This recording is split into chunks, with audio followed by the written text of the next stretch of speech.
Hey everybody, it is Dak here from the Ed Boys, and welcome to my 1 to 99 Fletching guide. Fletching is one of the easiest skill capes in the game, which you can likely tell from the simplicity and length of this guide. I would normally start the guide with some quests that get you started in your XP grind, but in my opinion, none of the quests that you get Fletching XP from make enough of a difference to be really worth it than just regular training, but I still left a link to the OSRS Wiki's guides to some quests that give Fletching XP.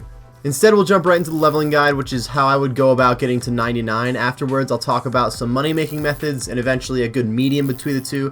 Just in general, some alt methods, since obviously not everybody wants to go about it the same way. Let's jump right into it. At level 1, there's not that much you can do to train Fletching. A lot of folks would try to make arrow shafts. I've found that making headless arrows is a good way to start your journey off best. To make a headless arrow, you just have to attach feathers to arrow shafts. You attach 15 feathers at a time and you get 15 Fletching XP. You can get 35 to 40k XP an hour, and you only need to go to level 25 for this section, which is going to take like 15 minutes. You need 7,842 arrow shafts and feathers for this section.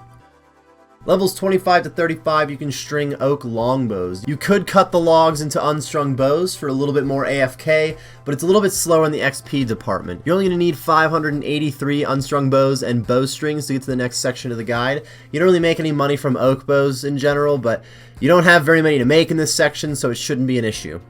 35 to 37, you can move to stringing willow longbows. Again, these don't tend to profit, but you only need 153 unstrung willow longbows and bowstrings to get to the next part of the guide. And in general, we're not really looking at the money-making section here. That'll be in a little bit.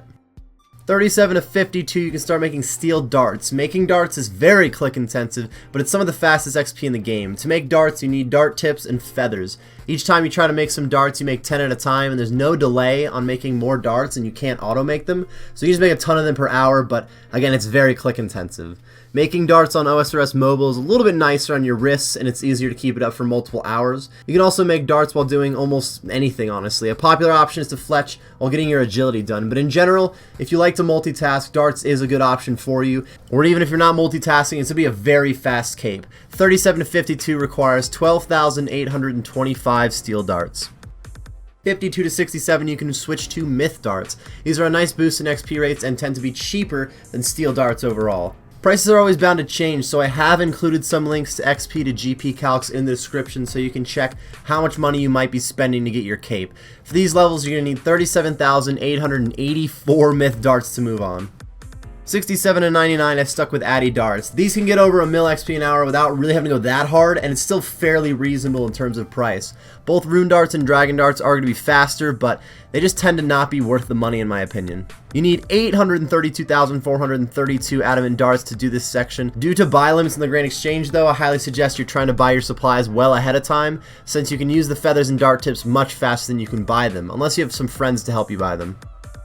If you're not a fan of making darts, which is very reasonable, they are kind of a pain to do, there are other methods for Fletching training. I'll start with the moneymakers. Cutting logs and unstrung bows, and stringing those unstrung bows. Both tend to profit, especially at higher levels. Cutting the bows is a little more AFK, but stringing it is more profit. You can start as low as stringing maple longbows at 55 Fletching, but both yew longbows and magic longs also profit pretty well when you string them. A lot of players do cut longbows all the way to 99 Fletching, since it really isn't bad in terms of XP rates, and you still profit along the way. It's far more relaxing than making darts. Broad bolts are made just like darts, but they cost a lot less money. In fact, sometimes they might even profit instead. It's a lot slower than traditional dart making, which makes it for a longer skill cape and more click intensive gains, but it's also faster than cutting bows without costing you any money. You need to unlock the ability to fletch broad bolts from a Slayer Master for 300 points, and you need 55 Fletching to make them. Adding bolt tips to bolts is a nice balance between being a little bit more click intensive but not as a pain in the wrist. Putting amethyst bolt tips on broad bolts gives you up to 290k XP an hour and tends to break even, if not profit. This is a cheap method and still pretty fast overall. For this method you do need 76 Fletching. Even ruby bolt tips to Addy bolts at 63 Fletching can be up to 175k XP an hour, and they tend to profit ever so slightly. In general, adding bolt tips to bolts is really not a bad way to make some gains. The Celestris tree was recently added to the game in the Farming Guild. Celestris wood can be fletched into battle staves for 80 Fletching XP apiece. This brand new method is very interesting. It's a new mechanic in the game, but it's like 100k XP an hour or up to 140k if you're doing them manually. You can profit a little bit, but currently takes a long time to buy the Celestris wood since there's not that much in the game, and overall, it's just not a great method right now. I think that's all the information I wanted to give on training your fletching. Fletching is a pretty easy skill cape to get if you're willing to either go hard with some darts, or you could relax with some bows, take some AFK time. If you have any questions about fletching or some tips of your own, be sure to leave them in the comments section below so we can discuss. If you got some useful information out of this video or enjoyed it overall, be sure to click that like button and subscribe for more content. Thank you very much for watching, everyone, and best of luck in your fletching grind.